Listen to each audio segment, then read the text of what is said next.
Je vous ai choisi, Jean 15, 16. Ces mots ont une signification particulière et merveilleuse pour les enfants de Dieu. Notre prière quotidienne devrait être « Oh Seigneur, je veux que ces paroles deviennent réelles dans ma vie. Non seulement aujourd'hui, mais chaque jour. »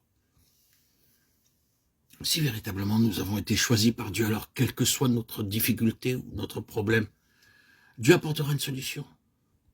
Nous avons tous des problèmes, sauvés ou perdus, jeunes ou vieux dans la foi, grandissant spirituellement ou pas, mûrs spirituellement ou pas.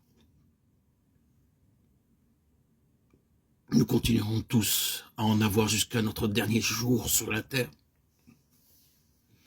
Il ne nous promet pas, tout en nous confiant en lui, de nous libérer de tout problème ou de toute difficulté, mais plutôt nos problèmes, nos difficultés iront croissant. Cependant, je crois que ces paroles sont la réponse de Dieu pour chacun d'entre nous. Je vous ai choisi. Quel réconfort, quelle assurance sont les nôtres lorsque nous réalisons que nous avons été choisis par notre Seigneur. Bien qu'il en connaisse plus à notre sujet que nos voisins, il connaît toute notre corruption intérieure, nos faillites, nos manquements, combien nous l'avons blessé.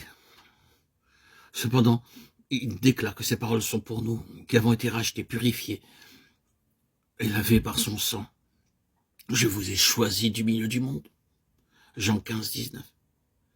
Ces paroles sont adressées à ceux qui ont été une fois pour toutes choisis par le Seigneur. Dans Éphésiens, Paul utilise 7 noms pour décrire le peuple de Dieu. Il a appelé l'Église, son corps, l'homme nouveau, la famille de Dieu ou la maison de Dieu, les collaborateurs de Dieu, le temple saint et l'épouse de Christ. Comment se fait-il que le peuple de Dieu soit appelé du nom d'Église? Éphésiens 22. Le mot Église en grec, ecclésia, a un sens particulier. Lorsque le Seigneur dit ces paroles dans Jean 15, 16 et 19, « Je vous ai choisi du milieu du monde », la pensée véritable est la suivante. Je vous ai assemblé du milieu du monde. Le mot employé est très fort. Il ne signifie pas simplement « je vous ai choisi » comme je choisirais un ami. Le mot que le Seigneur utilise ici signifie « je vous ai tiré ou arraché avec beaucoup de puissance ». Imaginez vous marcher dans un lieu marécageux dont l'aspect est celui d'un pré herbeux, mais sous lequel il y a une argile fangeuse. Lorsque vous commencez à y marcher, vous vous enfoncez à chaque pas. Plus vous essayez de vous en sortir, plus vous vous enfoncez profondément. Supposez un énorme éléphant s'enfonçant dans un tel sol et faisant des efforts pour s'en tirer. Plus il fera d'efforts, plus il s'enfoncera. Et si d'autres éléphants viennent pour essayer de le tirer de là, ils sont aspirés eux aussi par la fondrière. Même si tous les hommes du voisinage apitoyés par le pauvre éléphant venaient essayer de le tirer de là, il sombrerait de la même façon. Telle est la nature de l'argile fongeuse. Le mot est utilisé par le psalmiste dans le psaume 43, et cette parole de l'Écriture décrit la condition d'un pécheur qui, selon la parole de Dieu, marche et sombre dans une boue fongeuse.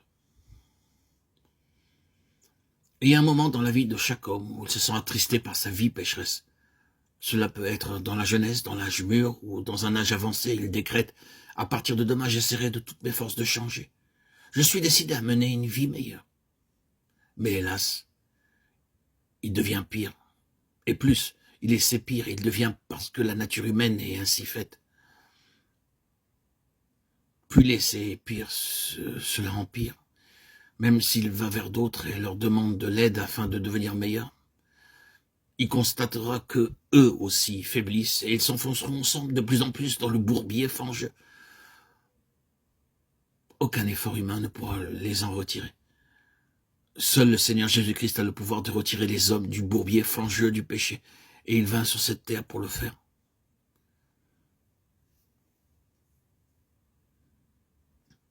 Lorsque nous comprenons que le Seigneur nous a choisis, nous réalisons alors combien éphémère est le monde dans lequel nous vivons et que rien ne peut nous procurer le véritable bonheur.